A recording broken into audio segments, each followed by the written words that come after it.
Hello, everybody, and thank you for tuning in to the Liberty Report.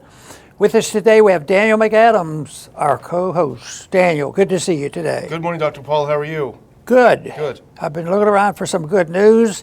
I did discover something, a surprise, that our organization, the Liberty Report, has had a token amount of influence because they sort of were, seeking us out and talking about cutting spending into the trillions of dollars and also bringing up the subject. We even had a comment from the to-be vice president talking about the Fed.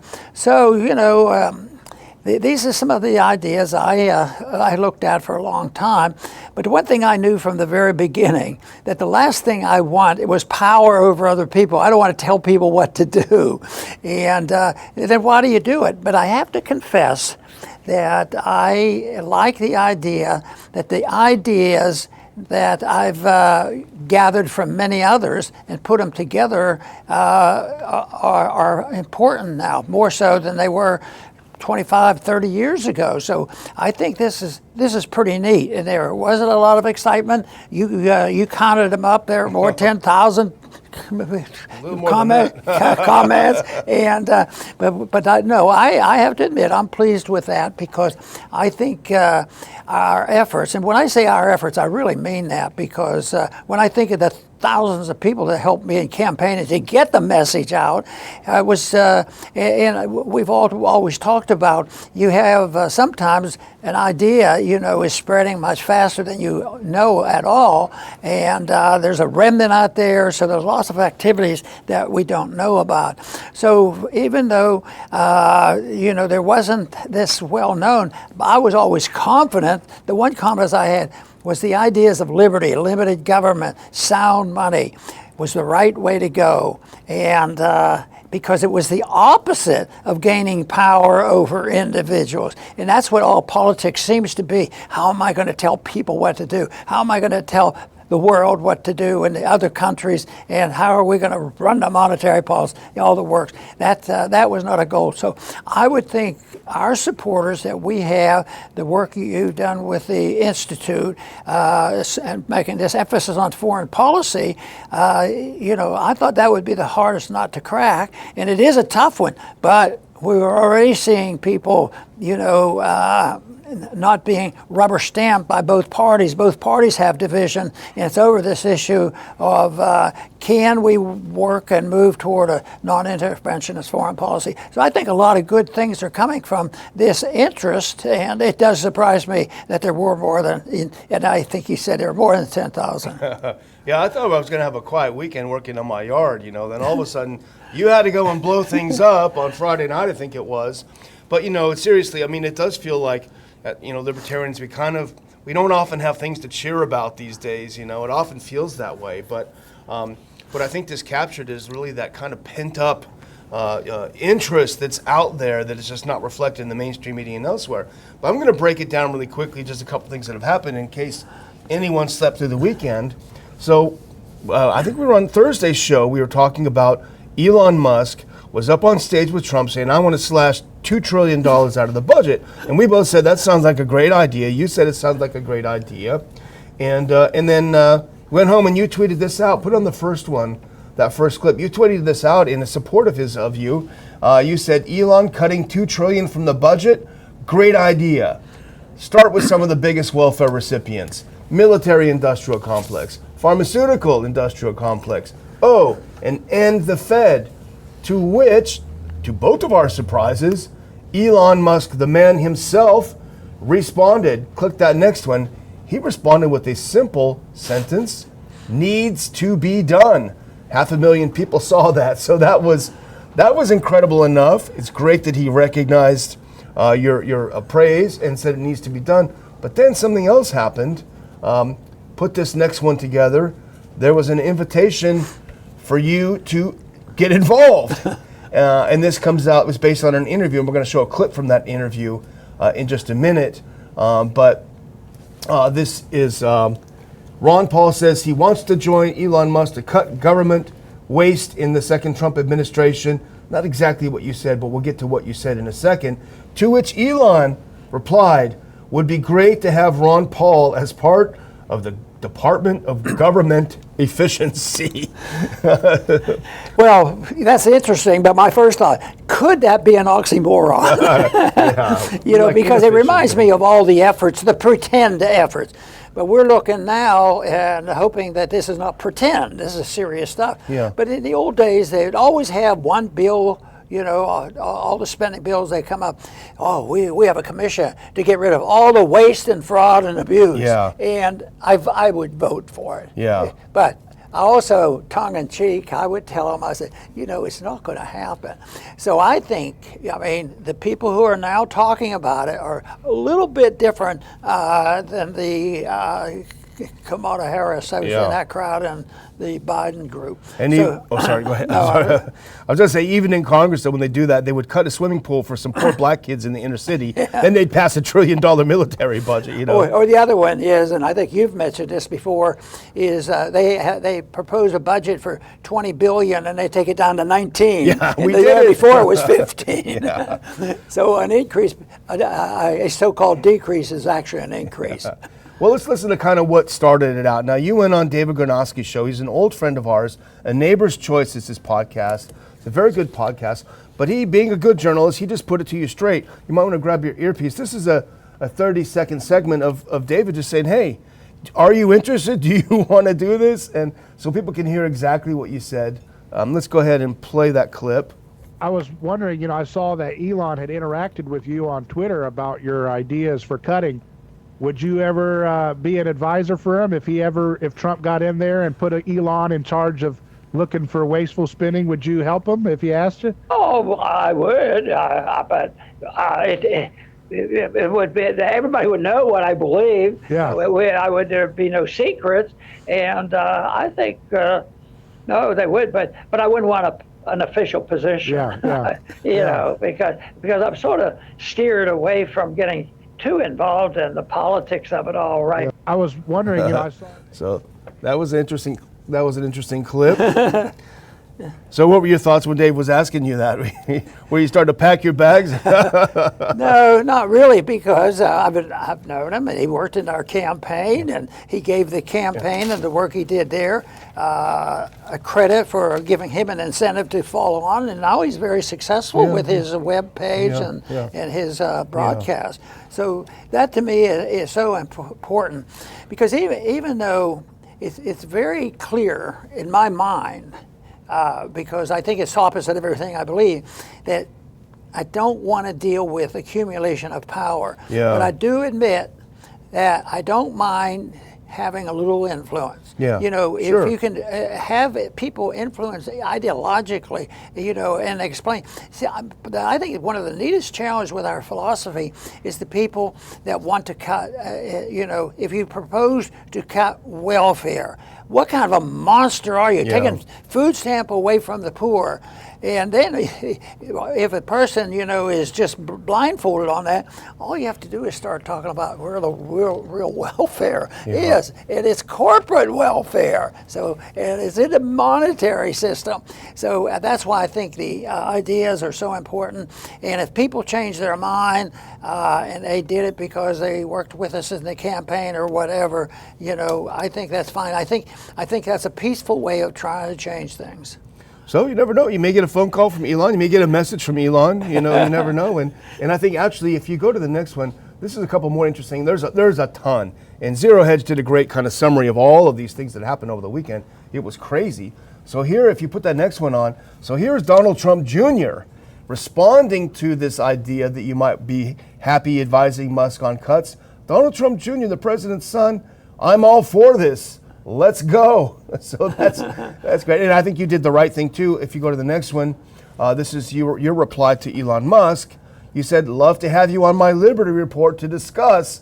So we're waiting by the phone. We're waiting in our DMs or whatever. We're going to open up the doors and let people come see you here in Clue, Texas. Yeah, well, if Elon wants to fly down here, he can sit right between us, or you guys can be on it, you know. Yeah. Well, I tell you what, if attention to good ideas is worth something, they gave us a little bit of an attention there. Yeah. Because most of the time, some of the things they were saying, when you cut, and you're in a position of authority, they get into big trouble. And unfortunately, Trump has been vulnerable because they know he's serious, and he's not with us on all the issues, but I think that just moving in that direction is a big deal.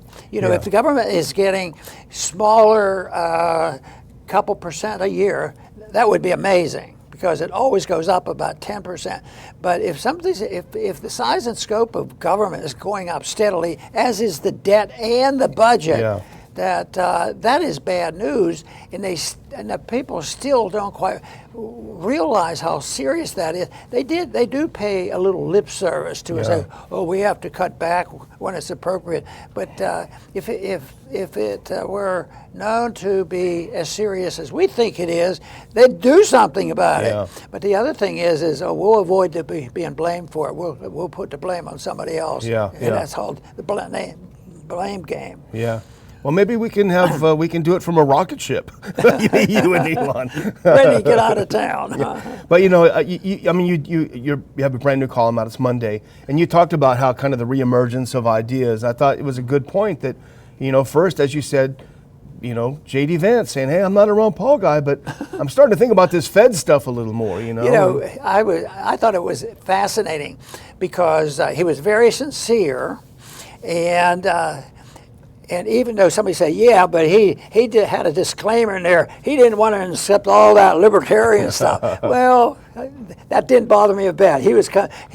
His nibbling around what we were doing, and his discovery and his message had to do with the monetary system. And that's when I think I made the mention that what we want is the development of one of these presidents soon. That will be another Andrew Jackson, who would get rid of the central bank. So that's I thought. And the other thing that I was very pleased on what J.D. said was the thing that he picked out that was on top of his list on his mind, I thought was so appropriate, and that had to do with very, very rich people that have influence and are on the inside, and they may be insider. And he says, something, and he was genuinely concerned. He says, the fact that they're able to get loans between 1% and 2%, there's something.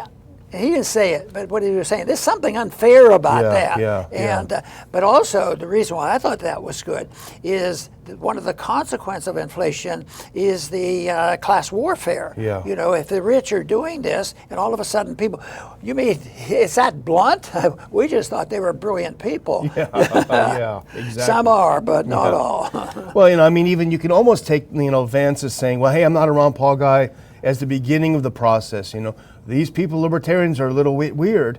In fact, when I started reading Lew Rockwell in the 90s, I thought that. I said, these people are a little bit weird. And then I stopped and said, well, so am I. So maybe he's starting that process, and you never know. But it's one advantage I had, the intellectual that I first became associated with and friends with was Leonard Reed. And he was dignified, a gentleman, and just spoke softly.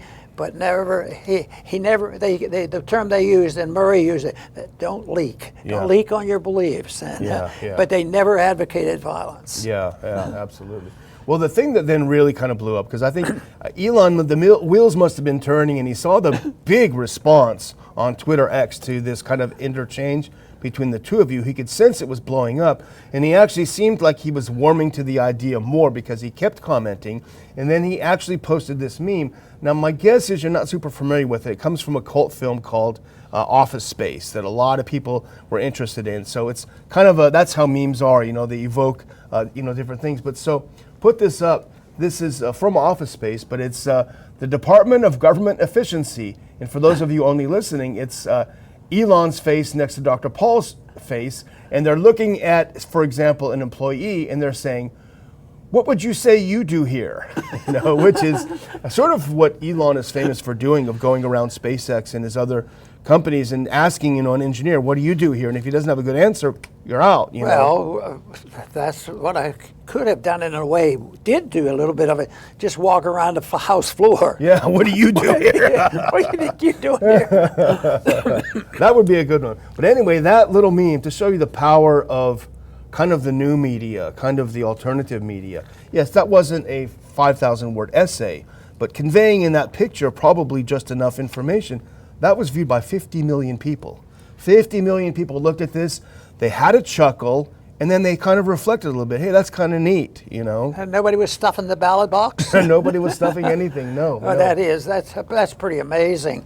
But to me, that is a positive idea of an issue becoming, popularized. Yeah. An idea about money that it's necessary and people are appropriating or accepting it and moving it.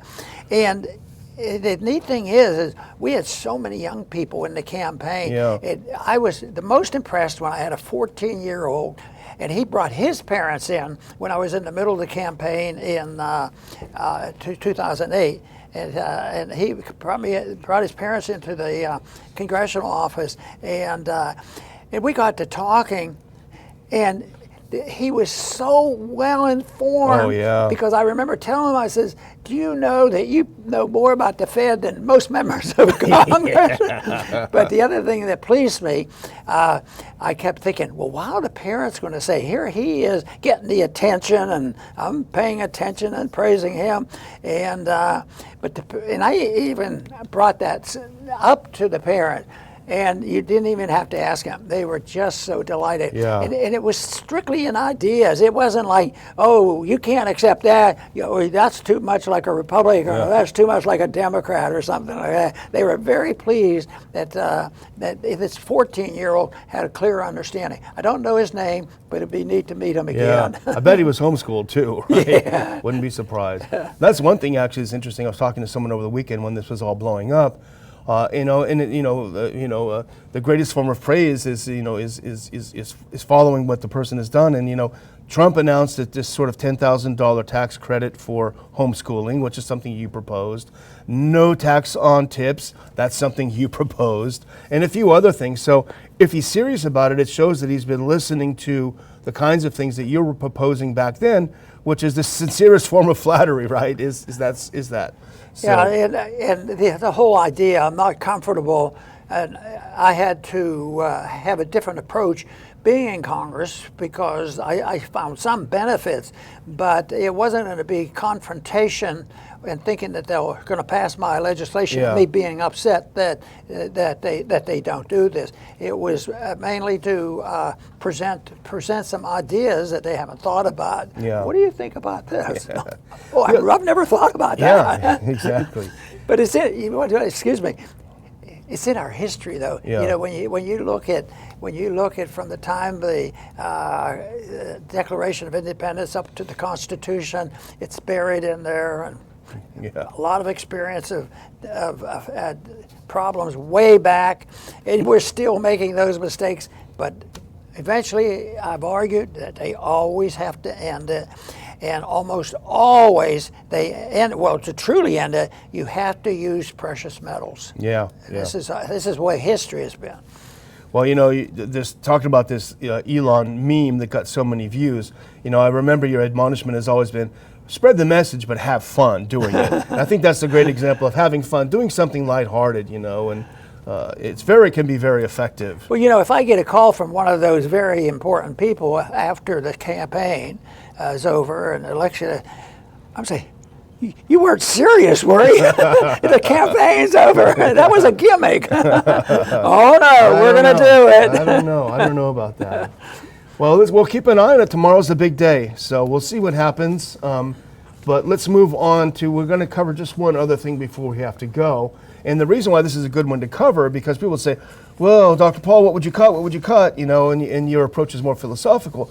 But I think on this one, you could specifically say, I would cut that. And put this next one up. Because this is about This is about war, and this is about escalation. U.S. bombers arrive in Middle East as part of a new deployment for Israel. And you would ask, well, did Congress get together over the weekend and declare war or authorize this? No, they didn't. It wasn't even the president. It was Lloyd Austin, the Secretary of Defense, who has zero constitutional authority to order the deployment of anyone. But he ordered the deployment of B-52s, bombs, missiles, everything to Qatar and throughout the region, saying we are going to escalate, at the same time warning Iran. So I'm pretty sure that you would advise cutting the money to send B-52s to the Middle East. Yes, and I would, if I had the chance, and they asked me an open-ended question, I would tell them what I've been saying the last couple of weeks, because I've tried to narrow it down. It shouldn't be complicated. You know, there's so many different things you could do and so many special interests and which ones you're going to pick and how you're going to do it. And I said the best thing to do is anybody who's getting ready to spend their money in Congress or anywhere, any lobbyist, the question that should be asked is, where do you get the authority to do that? And that's what you were referring to. Why do they have this authority to go to war? So where's the authority? And most of them be shocked to know that they're not supposed to go to war without the people getting their vote through the representative. Yeah. No, that's weird. Yeah, old-fashioned. And also, where are you going to get the money? Yeah. Oh, we'll get it appropriated. Yeah, where do they get it? They don't have any money. They have $35 trillion in debt, and they think nothing of adding, this year, over $1 trillion more debt. Yeah. They never touch it. And these are grown people. Yeah. But they didn't go to homeschooling. No, they didn't. No, they went. Yeah. So anyway, we'll keep an eye on that, and I guess we'll close it down. But I want to do a couple of things if you're ready to close. Sure. And I'll just close. It's Monday, and I want to thank everyone. We're a little bit excited here. We're a little bit happy here. We love to see, a little bit of attention paid to our efforts. You know, we keep plunking away here day after day, so it's nice to get recognized. And one of the ways we're able to do that is through your generosity. If you put that next clip up, and I'll put a link in here, if you can help the Ron Paul Institute to continue to spread Dr. Paul's message, please go to ronpaulinstitute.org and make a tax-deductible donation. If you could do something monthly, that would be fantastic. If you are interested in Bitcoin, and I've been looking at Bitcoin these past several weeks, it's been very interesting. If you go to the next one, you can use your wallet app and make a donation using Bitcoin right here at this QR code. And we definitely appreciate your generosity to keep the Liberty Report and the Ron Paul Institute alive, because those ideas are very much alive. Yes, and I want to add one other comment about simplifying things by suggesting another couple questions to ask or trying to get it explained. One is, when you're looking for people and trying to convince people, the term voluntarism sounds so wonderful, because who wants to live in their house and it's not voluntary anymore? And I know people will abuse and distort what I'm saying, but voluntarism is pretty neat, because both sides have to agree on what you do. And on social affairs, religious affairs, political things, you just come together. Otherwise, it doesn't happen. But the opposite to this, which we have accepted, and it's been almost unanimous by both parties, unless they have a real strong libertarian instinct, is that if you don't have voluntarism, the void is filled with authoritarianism. We put a bunch of people up in Washington who are very aggressively and tell you how much they know, and we can tell you, and the people, you can't leave this up just to the people because they're not smart enough. I've heard that argument. So we have to tell them what to do. Where do you get the authority? Oh, don't worry about that. We'll take it. But there are some simple rules that we can develop, and we get more people to do that when they're campaigning, when they get serious. And I would say what we've been talking about here, and Daniel's been doing such a great job on the foreign policy of non-interventionism and mind our own business and staying out of these wars, that there's more and more people joining us in that. But that is a big task, because the military-industrial complex is very, very big. And it is that authoritarianism where these special interests can come in. It's all couched in the word of, oh no, that's democratic. They're just their group to come and lobby for what they think is theirs and what is right. Well, It may be democratic in their terms, but democracy can become a dictatorship, and that's why it's so dangerous. What we want is freedom, voluntarism, and to point out authoritarianism leads to nothing but trouble. I want to thank everybody for tuning in today to the Liberty Report. Please come back soon.